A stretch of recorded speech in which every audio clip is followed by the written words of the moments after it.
Detective Bob Watts with Newport Beach Police Department. I conducted an investigation involving Christopher Aragon.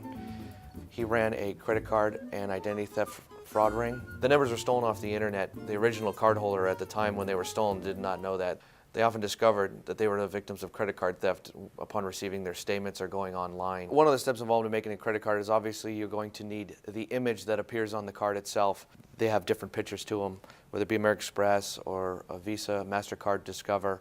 But the first thing is to get the image of both the front side of the card and the back side of the card. They then need to be printed onto the white plastic. These credit card printers are loaded up with the plastic.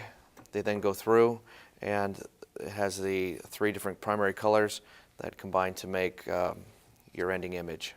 Now, these printers are extremely expensive and can exceed usually $10,000, but they give a finished look to the credit card because instead of using, say, a laminate that would peel away or not look as professional, this prints the ink directly right onto the white plastic itself.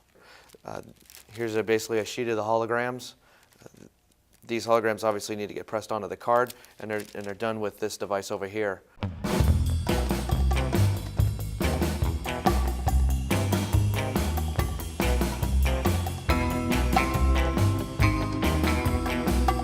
This machine here has a 2-part process to it. It's responsible for embossing the credit cards and then placing the foil tipping onto the numbers itself. The credit cards start in here. They then run through the lower portion of the machine underneath the print wheel where the numbers are embossed. When I say embossed, this is what I refer to as these silver numbers on the credit card. This here is a print wheel, and it contains all the different characters of the alphabet and then numbers, and then usually some special characters. Then they move over to the next stage where the numbers are then tipped with the silver highlights. This here is the tipping process. It has the foil paper there, and as the card passes through it, it takes the silver highlights of the paper and places it onto the embossed numbers.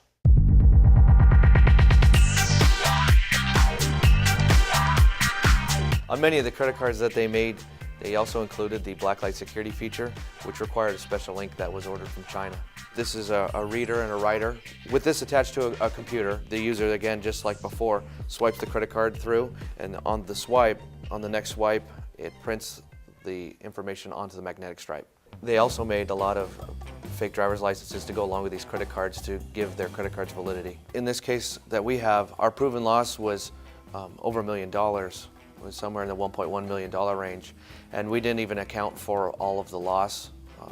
Once we kind of reached over the $1 million mark, there was a lot more. There's enough people out there that know how to do this that it's a serious problem.